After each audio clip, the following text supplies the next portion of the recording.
tan solo un pasatiempo.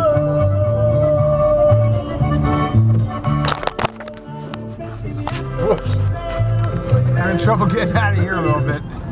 You know, the interesting thing about the if I play Hispanic music in the background, YouTube never flags it. You know, if I have a radio on, it's like one of the rock songs, YouTube flags it, and then they put this note. Either they remove it completely, or they put this notice on that we will be providing advertising on this movie of yours because it's been identified as a musical composition.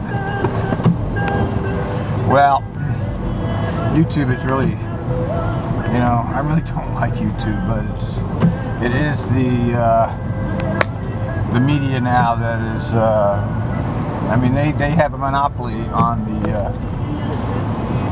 media. It's kind of alternative media, but they have a real lock on exactly what they do with YouTube. I mean, they removed one of my videos, that motorcyclist got cream video. They actually removed it and said it was TOS, and you know, I'm like, wait a minute, how's that a TOS violation? Whoops, there's no cops back there. There's so much on YouTube that is so worse than that video, but yet for some reason they removed that. My video is being a violation of their terms of service, and there's no appeal with YouTube. It's, you know, they are. I had a lot of trouble with them when I had the bus emergency YouTube site. I kept getting strikes, and I don't understand. I never did figure out why. I had to stop using that site, and I did. I took all the videos down. I think I put them over on Blip TV when I was still using Blip. I don't really use Blip anymore. I just use YouTube and Vimeo.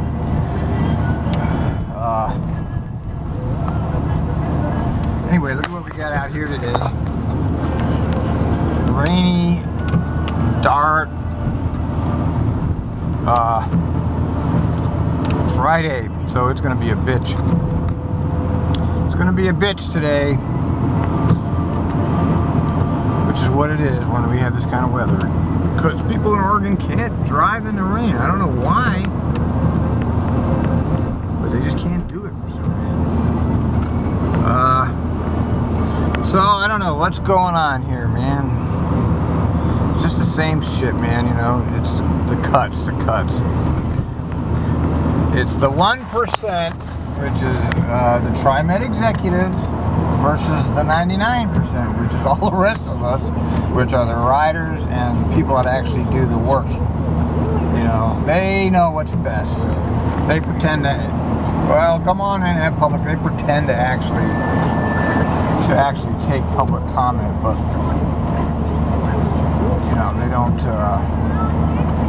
listen to them really. Well, I'm not sure if that's actually true. I mean, they did, and I'm sure it was the public comment on the disabled, what do they call it, Trimet Lift program that stopped that fare increase for now. Uh-oh. Oh no. Oh no. Oh no. What do we got here? Damn, you know, I'm coming up the other way so I don't have to get stuck in traffic, and look at what happened.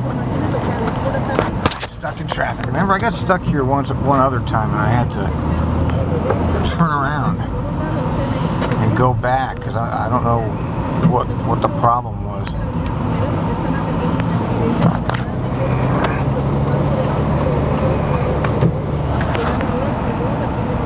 Oops.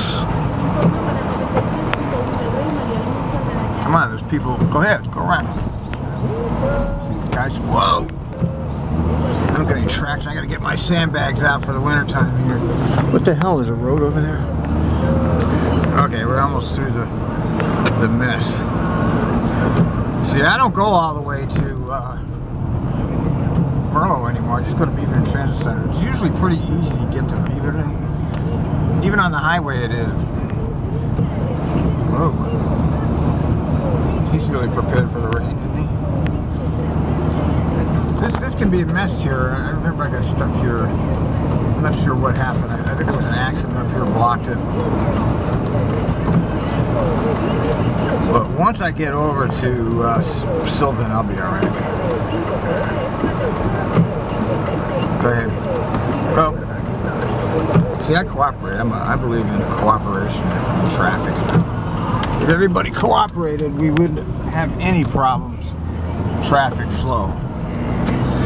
Let's see if we have any crazy bicycles out here today. Yeah, you know, I'm just really convinced that there's the whole cut thing is, I don't know, man, it's just complete nonsense. I'm not sure what they're pulling. And why would they go like all this time without even bringing up any hint of this until, bam, here it is. Why would they have that unbelievable hiring campaign? I mean, they hired so many, promoted all the supervisors back, hired all new training. I don't know what the hell, I'm not quite sure what the hell they think they're doing, you know. It's a shock to me, it really is, how arrogant they really are. The management here is just so arrogant about things. You know, they don't even give, they announce, they don't really provide any other information, they just announce this. They never, notice how they never really do back up their statistics with anything, they just tell you this information and we have to take their word for it.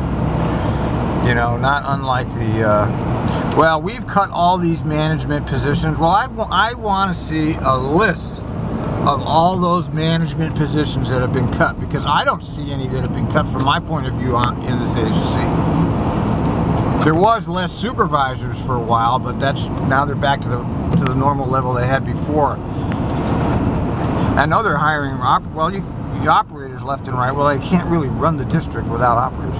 I'm pretty sure this is all related to the union stuff. Just like all these news stories that have been leaking out are all related to the union problems. They make these public announcements to put pressure on the union, okay? This is really the truth of what's going on here. Because they don't want to pay. Look, they made that unfair labor practice. If they had any brains at all, they knew that that was illegal. As John Hunt said, Trimet is breaking the law, and he was right. Okay, he was right. You have to give John Hunt credit on that one. He was absolutely correct that Trimet was indeed breaking the law, and that is why they lost the unfair labor practice, because they broke the fucking law. And if you break the law, sometimes you have to pay for that. Not always, but sometimes. You know, here we are, we made it to Sylvan, okay. Come on, go. Everybody's turning that way. Come on, don't be chicken shit, be a bus driver. See, I'm a bus driver. Get up there. Alright, whew. That was close. But I did make it. Let's see how the traffic is on eastbound. Anytime you avoid the highway is a good time. Alright, here we go. Eastbound's moving. It's slow, but it is moving steadily. As long as eastbound moves, it's fine. Let's see here. Anybody coming up on me? And it's raining. Yeah, I'm pretty, you know, I've been watching the Trimet management and the Trimet organizational stuff for quite a long time now. And it's pretty obvious that this is a union-related move. They made this announcement in an attempt to garnish sympathy for management in the union deal. That's what's going on here. Because you really can't believe anything they say if you've been following them. They're pretty much just liars about everything. And if you've been watching their dashboard like I have, you know, they have their statistics up there, and I don't think they can they're not going to distort, you know, they're going to distort it, but they can't just be fraudulent in how they present this. They'll distort things like, you know, look at how great Wes is doing. And then, of course, you know, the real aggregate numbers are much less than their press release would have you believe. They would, oh, Wes is up 25% from a year ago, you know, which is one way to look at it. Or if you listen to some of the comments that I've read West ridership is flattened out at about 800 a day. And Michael Anderson's great post about that, where he had West ridership is, and he just crossed it out and put in 800, really illustrated that the nonsense that they try to portray as something significant. It's just not. So I really wonder how, you know, you look at the dashboard, look at theirs, and the last two reports show that revenues have exceeded expectation and expenses have been less than expectations. So they are ahead. They are ahead of budget expectations. It's not bad, it's good. So where does this come up? All of a sudden, they just come up with this announcement. We're expecting $17 million in the hole. Well, without without telling us anything specific about this. We expect all this budget deficit, but they don't have any. I guess they're saying it's strictly related to the union. And Michael Anderson had pointed out already that all of Trimet's budget reflects a victory in the union, which is, you know, their cost savings analysis is all based on victory over the union. And so obviously it's got a connection there. And I still maintain if they led by example, it would be hard to argue with them if they actually took a cut, a 10% cut, let's say. If they actually did that, how would we as operators be able to fight them anymore? They would disarm us completely. We'd be like, oh geez. But they don't do that. You know, they haven't suffered anything really. They took some furloughs, remember, and a furlough doesn't count. Why doesn't a furlough count? Because they're taking unpaid time off. They're working less hours basically and getting less pay. They're getting less pay in exchange for less hours. So they're being compensated for the less pay. Whereas I am now paying $330 a month out of my $35,000 a year salary for my health insurance. So I'm doing the same exact work I've always done, but I'm getting less for it. I took a pay cut. And as far as I know, that's probably going to be overturned because that's the next thing coming up here is that next labor practice is about them imposing these conditions on us. And I saw in other articles around the country that there's a section of the federal law called 13C, which means anybody that takes federal funds, transit funds, is required to honor the labor agreements or risk losing all federal funding. And I know John Hunt did not petition to have Trimet's funding removed under 13C, although they've done it in other places in the country. And my opinion is he should have done it. You know, you should use everything against them. They violated the law, and they have to pay for it. It's just that simple. They have to follow procedures. You know, you didn't want to negotiate with John, so you just want to impose your will. Well, you can't do it because you're breaking the law.